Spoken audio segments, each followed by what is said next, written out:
ya lo sabés. Los socios 3.0 de En Perspectiva son fundamentales. Con su abono mensual o anual, ellos hacen posibles nuestros servicios digitales. Y son mucho más importantes en estos días de emergencia, cuando la audiencia busca periodismo de calidad, pero al mismo tiempo baja fuertemente la publicidad tradicional. Por eso te invitamos a sumarte. Tu aporte es clave. Hay varios importes posibles y distintas formas de pago. Más información en www.enperspectiva.net/socios.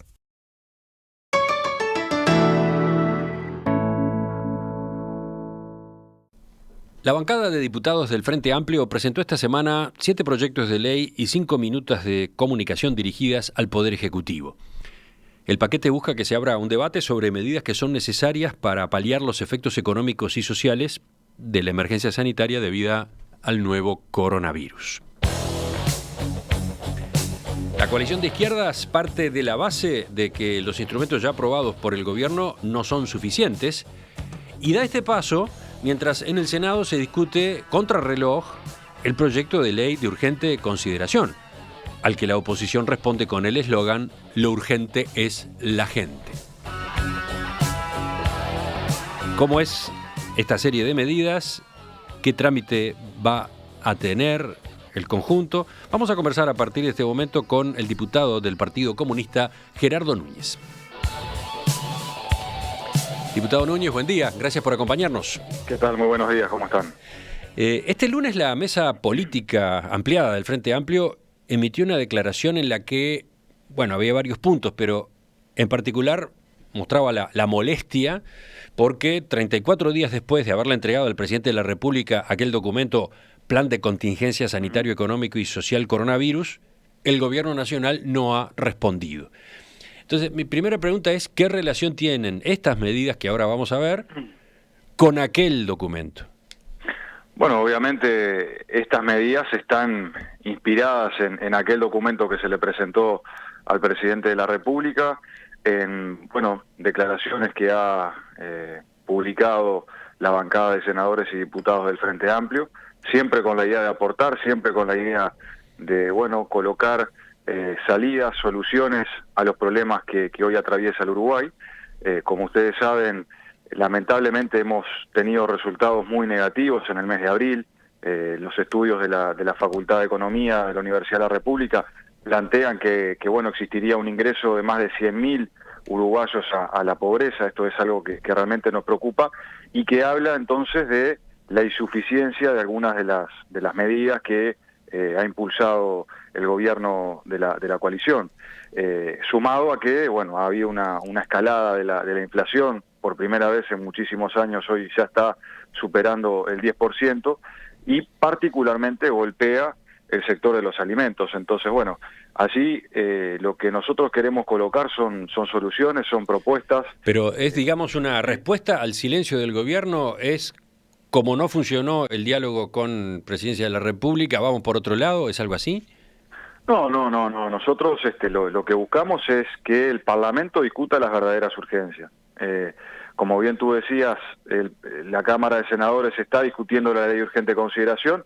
Para nosotros allí no están depositadas las verdaderas urgencias, las necesidades de la población, y en contrapartida a ese debate, pensamos que la Cámara de Diputados en estos momentos, mientras espera, la llegada de la ley de urgente consideración, pueda abocarse a discutir proyectos de ley que tienen que ver, con la suspensión de los cortes de luz, del agua, de Antel, por ejemplo, la suspensión de los lanzamientos para el caso de los inmuebles. O sea, ustedes esperan, ustedes tienen la expectativa de que este sea el tema de la Cámara de Diputados en las próximas semanas. Exactamente. ¿Hay otros asuntos en consideración en la Cámara? Mirá, en los últimos días, si ustedes repasan lo que ha sido la sesión, el funcionamiento de la Cámara de Diputados, ha tenido una poca, producción desde el punto de vista de los proyectos de ley. Nosotros queremos aportar a la discusión del orden del día. Pensamos que frente a esta dificultad de falta a veces de temas de discusión, presentamos estos proyectos, algunos, como te decía, tienen que ver con la suspensión de los cortes de luz, del agua, de Antel.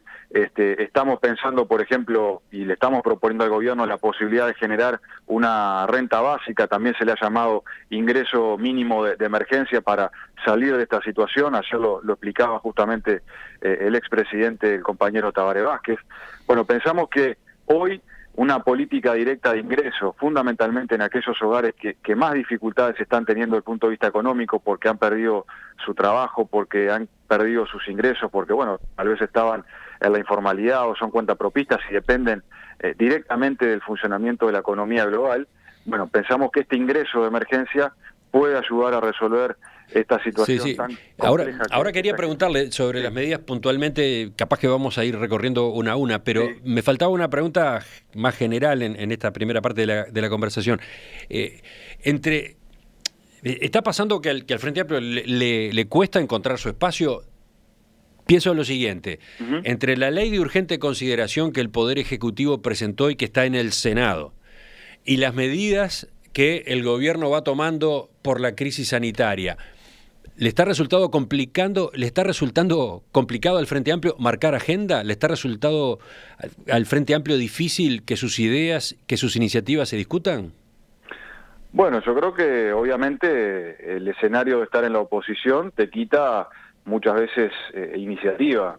Hoy la iniciativa la tiene el gobierno, como se dice habitualmente, la pelota está en la cancha del gobierno.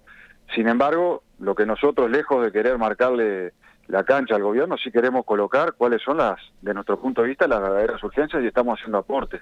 Yo creo que muchas de esas medidas que así están planteadas, que hemos propuesto en estas últimas horas, incluso podrían ser, entiendo yo, instrumentos para el funcionamiento de la propia gestión del gobierno.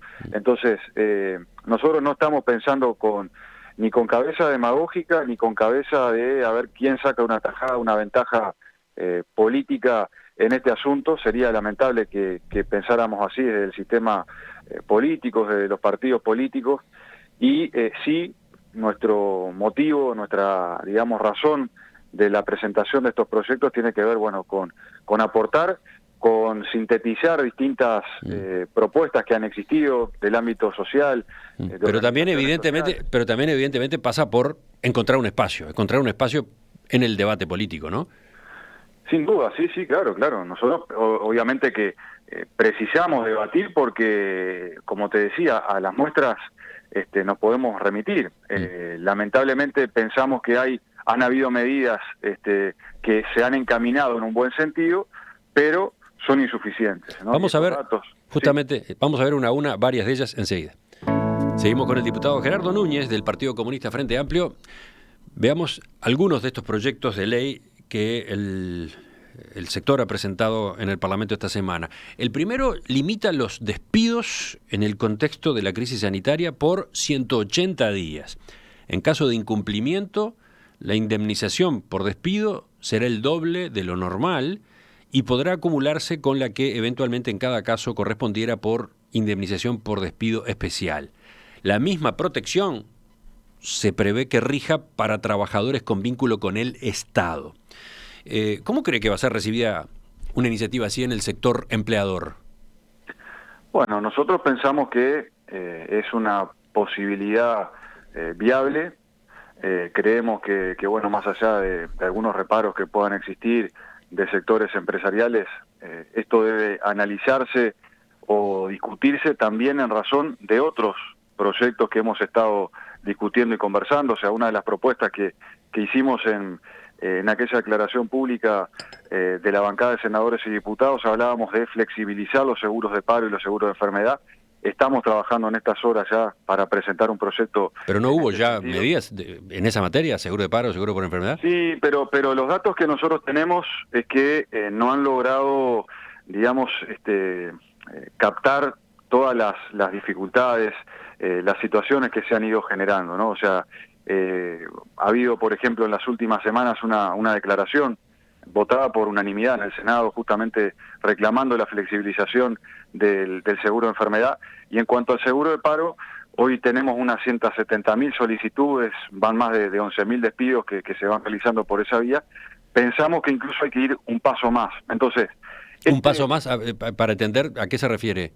claro, a que existan menos requisitos, por ejemplo, de jornales. Ahora entiendo, ahora entiendo. Claro, para ingresar al seguro de paro, que bueno, no se pida todo lo que hoy se pide, que es mucho, para esta situación me refiero, ¿no? Estamos en una situación de emergencia sanitaria, a veces son 150 jornales, a veces, bueno, se pide un plazo de tiempo muy grande, que tal vez no responde y no contempla todas las diversas situaciones que se han ido generando en estos últimos tiempos. Entonces, bueno, por ahí lo queremos vincular justamente al proyecto para limitar los despidos. Sí, pero vio las reacciones, ¿no? Primero le menciono una de un economista, Aldo Lema.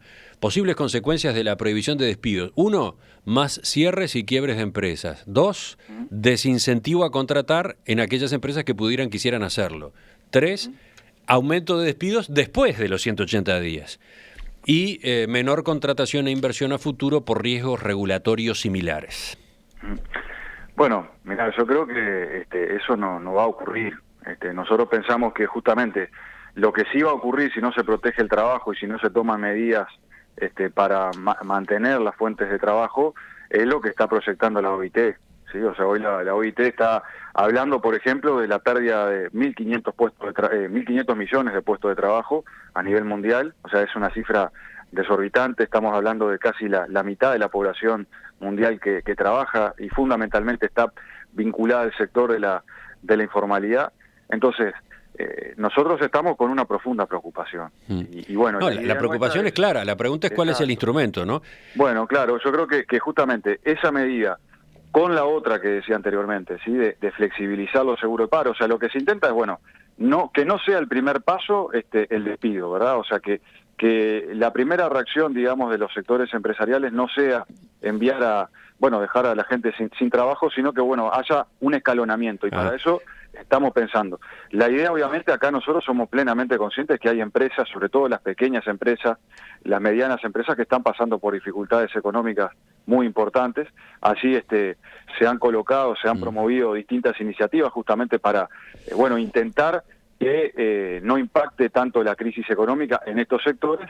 Y para eso, bueno, pensamos justamente, llamémosle este salvavidas que puede llegar a ser la flexibilización del seguro de paro. Claro, una cosa es la flexibilización del seguro de paro, otra la prohibición de despidos, ¿no? La prohibición de despidos ayer recogió críticas de adentro del propio Frente Amplio, ¿vio? José Mujica, el ex, actual senador, aunque no está asistiendo a la Cámara, dijo que no lo ve factible. No creo que sea factible desde el punto de vista práctico suspender los despidos por 6 meses. Y otro que habló fue el contador Pablo Ferreri, ex subsecretario de Economía. Ayer en Canal 12 decía esto. Un cúmulo de propuestas que yo creo que van en la dirección correcta, que colaboran a mitigar los efectos generados por la crisis. Debo decir que en el caso de la propuesta de suspender los despidos, puede generar efectos exactamente contrarios al objetivo que plantea, que es el de proteger a los trabajadores y sus fuentes laborales, sobre todo cuando lo pensamos en las pymes. En estos casos, lo que se precisa son incentivos adicionales, por ejemplo, incentivos nuevos vinculados a que se mantengan los puestos de trabajo. ¿Cómo se entiende que adentro del Frente Amplio surjan estas discrepancias, estas objeciones? Y bueno, yo las entiendo como naturales de una fuerza política que discute y que debate.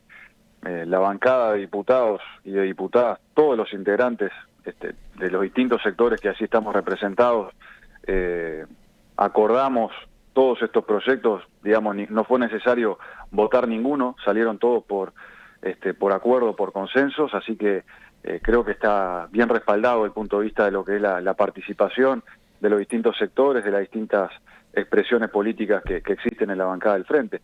Obviamente que, nosotros no tenemos una actitud caprichosa con ningún proyecto. Son proyectos para discutir, son proyectos para debatir, para intercambiar, para mejorar. Acá lo que se trata justamente, de que se genere un debate sobre las verdaderas urgencias. Si hay que mejorar algo, si hay que pulir, si hay que generar, como bien planteaba recién Pablo, algunos incentivos en algunas áreas, como también yo te decía anteriormente, obviamente esa es una posibilidad, para nosotros, vuelvo a insistir, la flexibilización del seguro de paro es una herramienta, porque lo que puede llegar a suceder es que hoy pequeñas empresas, sobre todo, que no tienen la posibilidad del envío al seguro de paro, bueno, no tengan otra que despedir a esa persona. Entonces, si uno contempla esta situación de promoción del seguro de desempleo y al mismo tiempo incentivos económicos para mantener los puestos de trabajo, bueno, pensamos que se puede transitar un buen camino. Ya retomamos la entrevista y ya vamos viendo otros de los proyectos de ley. La bancada de diputados del Frente Amplio presentó esta semana 7 proyectos de ley y 5 minutas de comunicación dirigidas al Poder Ejecutivo. Son medidas para paliar los efectos económicos y sociales provocados por la pandemia del nuevo coronavirus. Sobre esta iniciativa es que estamos conversando con el diputado Gerardo Núñez. Diputado Núñez, el segundo proyecto suspende los cortes de suministro de servicios de agua, luz, telefonía e internet a usuarios residenciales, así como también a una serie de usuarios no residenciales que se detallan en casos de incumplimiento en los pagos. ¿Por qué se va por este lado? Ya hubo medidas en esa dirección, ¿no?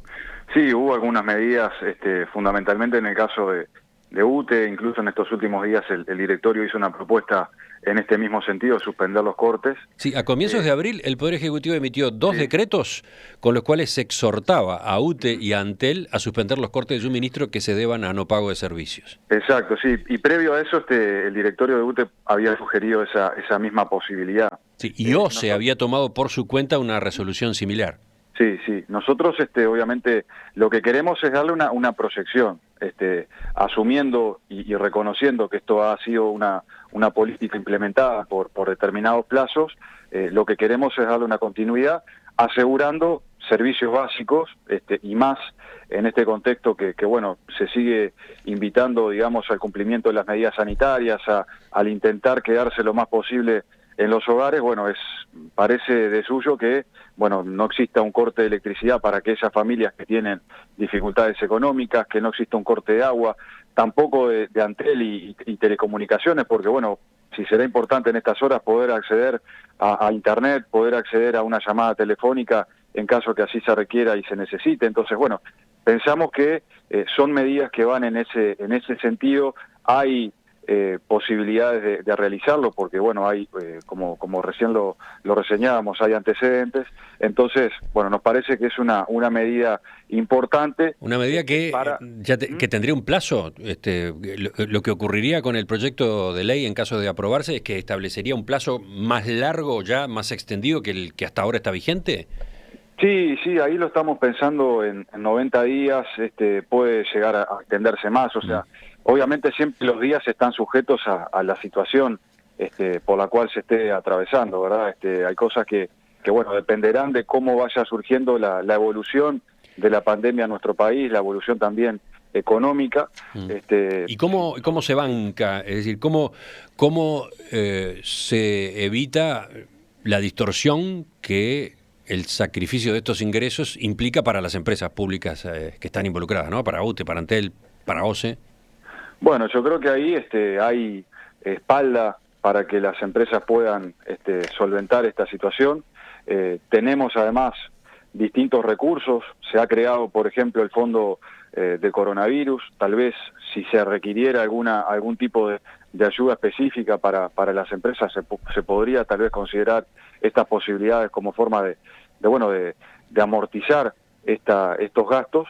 Pero también, bueno, hay otros instrumentos, otras herramientas que se podrían poner a jugar en caso de que esto sea necesario. Nosotros pensamos que va a ser necesario utilizar algunos recursos extras, tal vez los préstamos internacionales que están allí con esa posibilidad, con el objetivo tal vez de utilizarlo en el área de la salud, tal vez y sin tal vez en la reactivación de la economía, generando distintos incentivos, generando distintas formas para darle dinamismo a la economía y por lo tanto mayor cantidad de puestos de trabajo. Entonces, bueno, creemos que hay distintas herramientas desde el punto de vista de los recursos para solventar esta propuesta y otras que puedan ir surgiendo y considerándose. Otro proyecto otorga a los titulares de tarjetas de crédito que acrediten haber sido despedidos, enviados al seguro de desempleo o padecido una pérdida sustancial de sus ingresos a partir del estado de emergencia, la facultad de acceder a un régimen de pago de las deudas hasta en 6 cuotas iguales mensuales y consecutivas con vencimiento la primera en el mes de julio.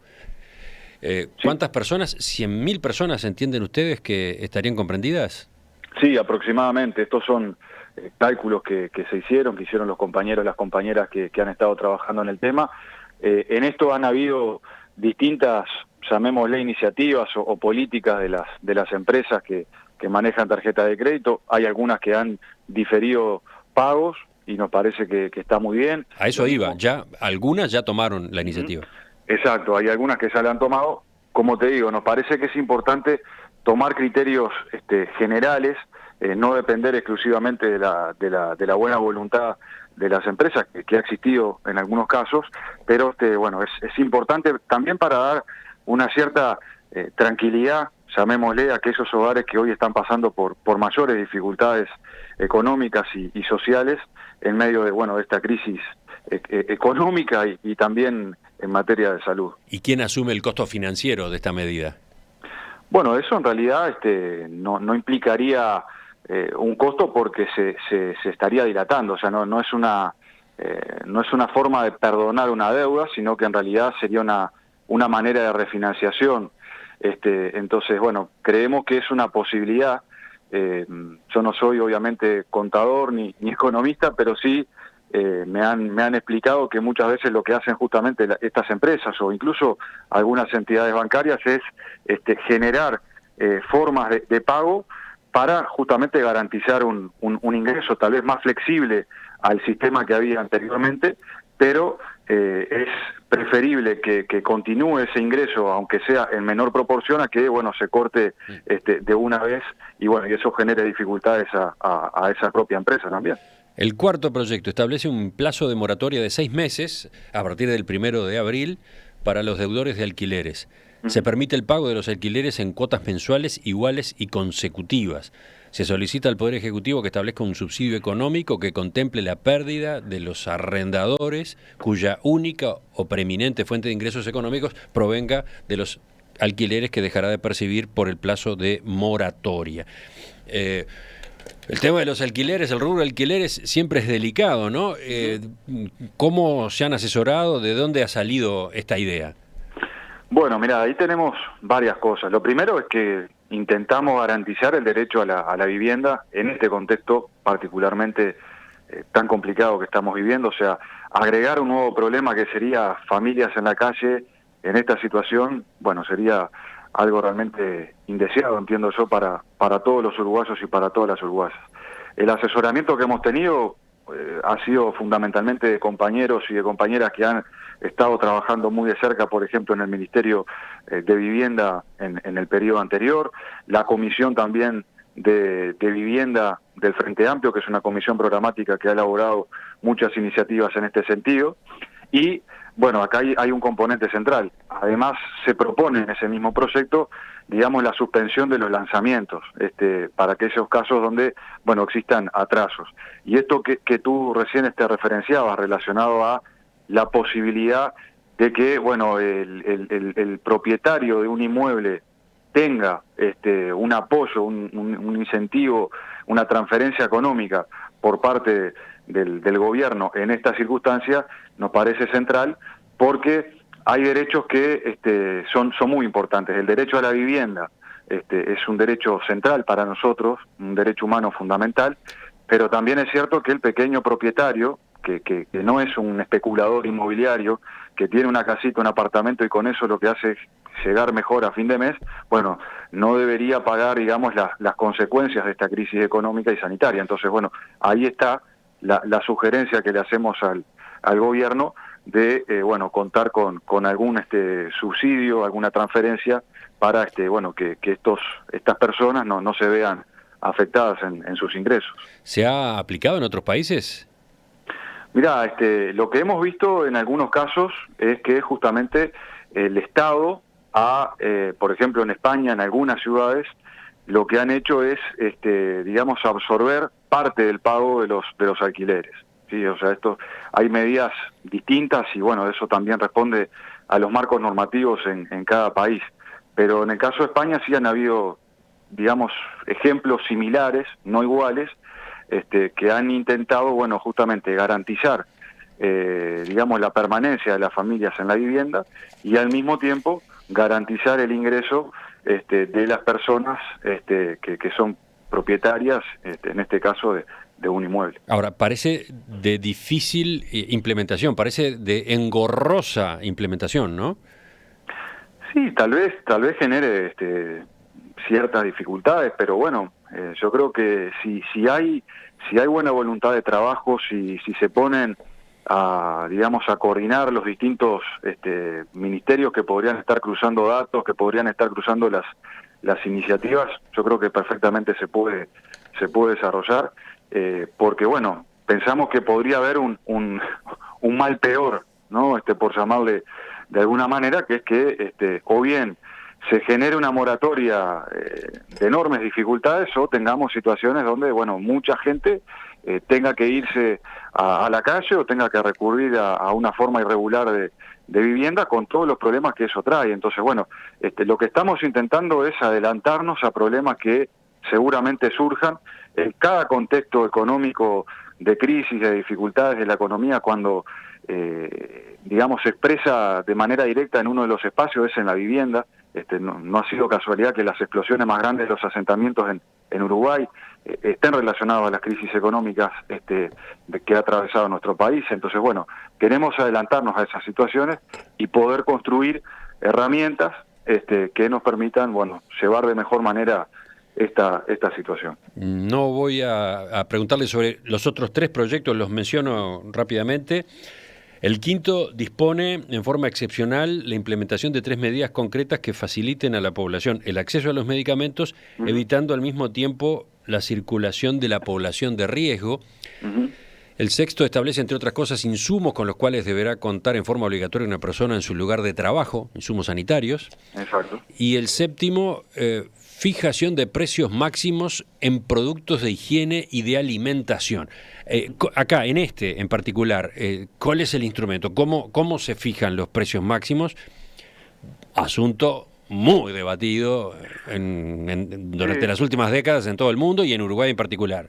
Sí, bueno, acá yo justo hoy leía una noticia en que la ministra de Economía, Arbeleche, estaba intentando, bueno, calculo, reunirse con distintos sectores empresariales y fijar el precio, por lo menos, creo que eran 60 productos de la canasta básica. Ya ha habido reuniones, más bien se está esperando la respuesta. Se está esperando la respuesta, exacto. 84 productos, en principio, en esa canasta básica son los que están previstos, en lo que sería un acuerdo, Exacto, sería un acuerdo. Puede haber distintas formas. Yo creo que una de las alternativas muchas veces es fijar un precio máximo, porque puede haber empresarios con muy buena voluntad de cooperación que no tengan un objetivo, digamos, lucrativo en medio de la crisis sanitaria, pero también hemos visto situaciones en las cuales, bueno, es un poco inexplicable el aumento del precio, no sé, como hemos visto en las primeras semanas, sobre todo, ¿no?, del alcohol en gel, de los tapabocas, y después al mismo tiempo hemos visto cómo han bajado estrepitosamente los precios, ¿no?, cuando se planteaba la obligación para el ingreso a los supermercados. Entonces, bueno, pensamos que no debe estar sujeto solamente a un interés de mercado, sino a un interés general, en este caso para el cuidado de la salud de todas las personas, una garantía fundamental de poder acceder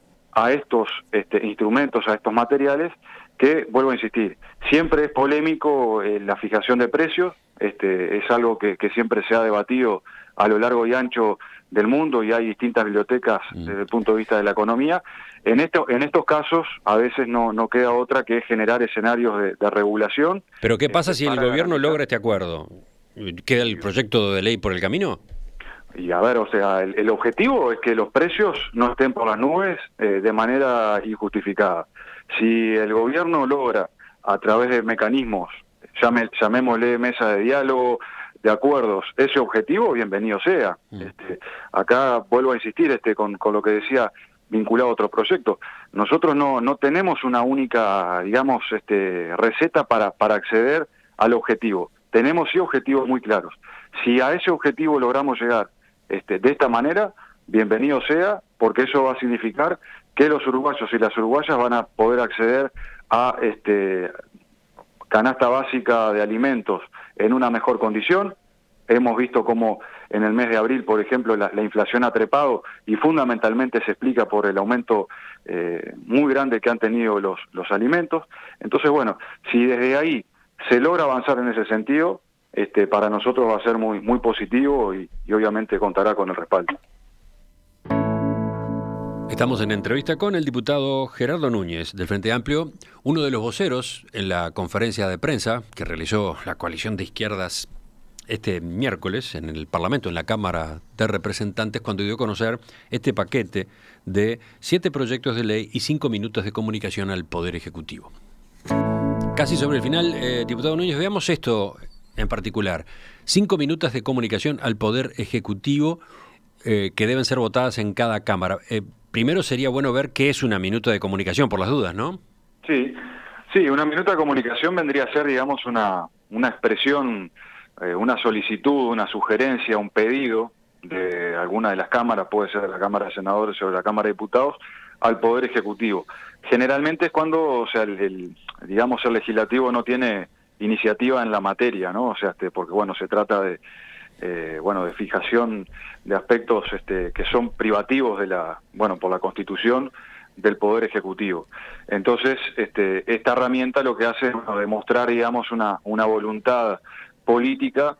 Es una solicitud, digamos, ¿no? Exacto, sí, es una solicitud, puede ser una sugerencia. Pero tiene que votarla la Cámara.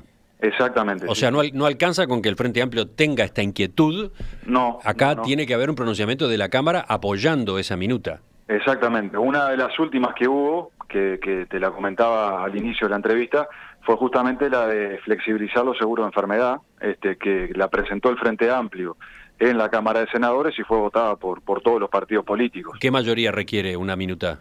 No, mayoría absoluta, con 50 votos en el caso de diputados se puede resolver. Y vamos a ver una de ellas por lo menos, usted ya la mencionó al pasar hace un rato, se propone transferir el equivalente a un salario mínimo nacional para todas aquellas familias que acrediten no tener ingresos permanentes por un monto equivalente o menor a 10 bases de prestación y contribución. Es una transferencia provisoria por 120 días que incluye específicamente a los trabajadores de la cultura, quienes la recibirán hasta un mes más del fin de la emergencia sanitaria. La idea esa de una especie de renta básica, ¿no? Para algunos sectores de la población. Sí. ¿Puede explicar un poco mejor? Ya se ha hablado de esto, el Frente lo manejó en distintas ocasiones, el PIT-CNT va por el mismo lado. Exacto, ¿Ustedes cómo lo conciben en este texto concreto? Mirá, yo te diría que de todas las propuestas que hay, tanto de proyecto como de minuta, creo que es la más importante, porque es la que permite y garantiza de manera directa el ingreso a las familias que hoy están pasando por dificultades más complicadas. Básicamente lo que es una transferencia de un ingreso mínimo, hoy estamos entre los 15 y 16 mil pesos aproximadamente. Esta propuesta está cuantificada en cuanto al gasto, digamos que tomando una base de unos 320.000 hogares, entre 320.000 y 350.000 hogares que se calcula es el abanico de posibilidad, implicaría en un escenario de máxima unos 120 millones de dólares mensuales. No parece una cifra desorbitante ni imposible de 120 millones de dólares mensuales. Exacto, sí. ¿Y esto vale por cuánto tiempo? Y 3 meses. 4 meses, entonces. Sí, 3, 4 meses, o sea, como te digo, hoy la sugerencia es que se pueda por lo menos resolver en el escenario de mayor dificultad que vamos a tener, que va a ser el invierno, ¿no? Donde se combina, digamos, este desajuste, este llamado nuevamente al reintegro de las actividades. Yo tengo una percepción muy subjetiva y es que se ha bajado, digamos, el nivel de peligrosidad, digamos, del contagio del COVID y por lo tanto hay menos medidas de cuidado en general, me da la impresión, y con el frío, que es el momento donde, bueno, según se ha explicado, es el momento en que más se propaga este virus, bueno, puede haber una combinación realmente dificultosa. Entonces, lo que estamos diciendo es, si pretendemos que la gente, bueno, pueda quedarse en su casa para cuidarse, y sobre todo aquellos que han perdido sus ingresos, han perdido su fuente de trabajo, no exponerlos con esta medida. Creo que se puede realmente avanzar y transitar. Y la idea se entiende, el problema se entiende claramente. Ahora, me llamó la atención el costo, porque usted decía 120 millones de dólares por mes, son 4 meses, estamos hablando de 480 millones de dólares, cuando hasta ahora, según lo que ha dicho el gobierno, el paquete que se ha implementado, todo el paquete que se ha implementado anda en los 400 millones, ¿no? Sí. Nosotros eso lo tenemos claro, pero también hemos dicho que lo que se ha implementado es insuficiente, y los resultados de estos 100.000 y pico de nuevos pobres que tenemos en el Uruguay nos dan una muestra justamente de esa insuficiencia. Entonces, si lo que queremos es evitar más personas cayendo los niveles de pobreza, más personas cayendo niveles de dificultades extremas desde el punto de vista económico, bueno, esto puede ser una medida que la contenga. De hecho, la propuesta de la Facultad de Economía, del Instituto de la Facultad de Economía, habla también de un ingreso vinculado a este tema, como forma justamente de evitar este ingreso masivo de personas a la pobreza en un contexto de dificultades, ¿no? Porque esta no es una crisis económica igual a la que tuvimos, por ejemplo, en el 2001 o en el 2002, donde si bien las consecuencias fueron terribles desde el punto de vista económico, siempre había una posibilidad de hacer un manguito, de hacer un peso, porque, bueno, podías salir y transitar, por lo menos por la ciudad, por los distintos departamentos. Hoy eso no existe, o por lo menos no existió durante el mes de abril, porque se convocaba un aislamiento. Entonces esto generó una mayor dificultad, más de la que se pudo ver, por ejemplo, en el 2001 o en el 2002, y si esto, como te decía, la pandemia, digamos, continúa avanzando, si se llegaran a disparar los casos de coronavirus en el Uruguay, bueno, obviamente la situación va a ser por demás dramática. Entonces lo que queremos es... Y en cuanto al financiamiento del conjunto de estas medidas, ¿ustedes tienen un número? ¿El costo? El costo total, y bueno, esto que te decía, son unos 120 millones. No, esta, sí. pero todas las que estamos considerando hoy, los 7 proyectos más las 5 minutas. No, o sea, no, digamos, un costo de cada una de ellas, no, porque hay distintos escenarios y dificultades que habría que bueno, cruzar muchísimos datos. Pero en este caso puntual, sí está claro que no es una cifra desorbitante, o sea, hay mecanismos y fuentes de financiación, hay una disposición de 2.200 millones de dólares en créditos multilaterales, 2.000, algunos hablan un poco menos, pero supongamos que por ahí está la cifra en cuanto a la posibilidad de utilización, y además siempre también está la posibilidad de rediscutir en la sociedad, en el país, los aportes de los sectores empresariales. Ese es otro debate, Exacto, claro. Ahora, que hasta ahora no se ha discutido en profundidad. 2 preguntas para terminar. La primera, ¿han tenido respuestas desde el miércoles de la coalición de gobierno? No, en lo personal no he recibido, conversado con otros compañeros y compañeras de la bancada, creo que no.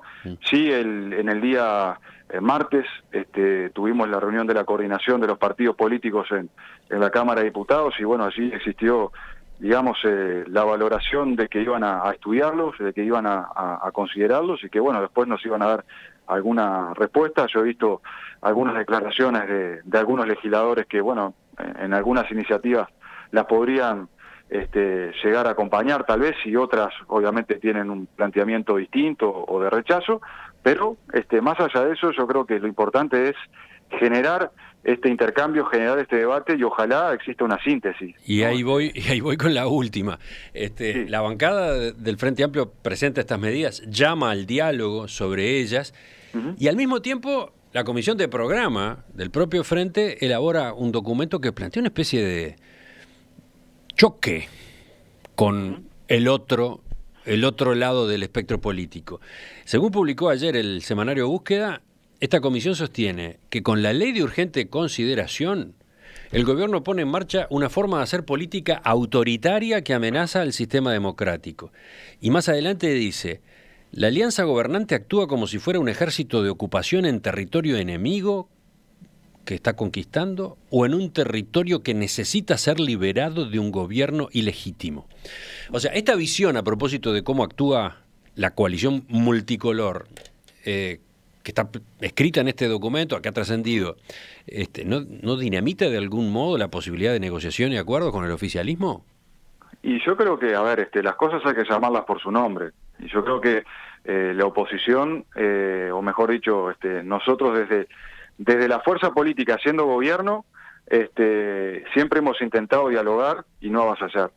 Y en este caso el oficialismo, el partido, sobre todo el Partido Nacional, ha acelerado un proceso de discusión de una ley de urgente consideración, pasando por encima de aspectos que para nosotros son muy importantes, como es la Constitución. Entonces, pero no hay una demonización de la coalición multicolor con este tipo de términos.